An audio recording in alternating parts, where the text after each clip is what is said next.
एक गरीब लड़का घर घर जाकर सामान बेचता था ताकि वह अपनी पढ़ाई कर सके और स्कूल की फीस भर सके। एक दिन उसके पास सिर्फ 1 रुपया ही बचा। उसे बहुत भूख लग रही थी। वह एक घर के करीब पहुंचने वाला था। उसने सोचा कि इस घर पर जाकर खाने के लिए कुछ मांगू। एक औरत ने दरवाजा खोला। जब औरत ने उस लड़के की तरफ देखा तो वह समझ गई कि यह बहुत भूखा है। फिर उसने एक दूध का गिलास ला कर दिया। उस लड़के ने दूध पीने के बाद कहा, कितने पैसे? 1 ही मात्रा हुए। औरत ने कहा, तुम यह खरीद नहीं सकते। मुझे मेरी माँ ने सिखाया है कि कभी गरीब इंसानों से पैसे नहीं लेना चाहिए। लड़का बोला, फिर तो मैं आपको दिल से धन्यवाद देता हूँ।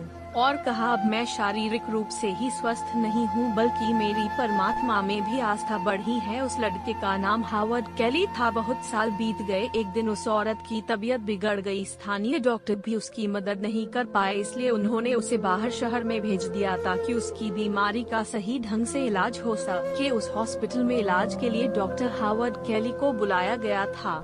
जब वह उस औरत के कक्ष में गए तो उस लड़के ने झट से उस औरत को पहचान लिया जिसने उस पर दया की थी जब वह गरीब था और घर घर सामान बेचने जाता था। उस लड़के ने औरत को बीमारी से उबरने में मदद करने के लिए अपना सर्वश्रेष्ठ करने की ठान ली थी। उनका परिश्रम लंबा चला लेकिन उन्होंने अंत में बीमारी पर विजय पा ली। कुछ देर बाद उस औरत को हॉस्पिटल का बिल भरने को कहा गया। वह औरत चिंतित हुई क्योंकि उसके पास बिल चुकाने के लिए इतने पैसे नहीं थे। उसकी पूरी जिंदगी की कमाई भी इस इलाज के लिए कम थी। अंत में जब महिला ने बिल को ठीक से देखा तो उसने कुछ शब्दों को पढ़ा जो कि बिल के एक तरफ लिखे थे। वहाँ लिखा था, 1 गिलास दूध का पूरा भुगतान कर दिया। दोस्तों, जहाँ लोगों में दया की भावना होती है वहाँ ईश्वर का वास होता है। अगर आप आज किसी की मदद करेंगे तो यकीन मानिए कल जब आपको मदद जरूरत होगी तो ईश्वर आपकी मदद जरूर करेंगे। दूसरों की मदद करके आप असल में खुद की ही मदद कर रहे होते हैं। दोस्तों, इस कहानी के माध्यम से मेरा उद्देश्य सिर्फ यही है कि आप लोग ऐसे ही कहानियाँ रोजाना सुनने और देखने के लिए राज स्टोरी चैनल को सब्सक्राइब जरूर कर लीजिए। धन्यवाद।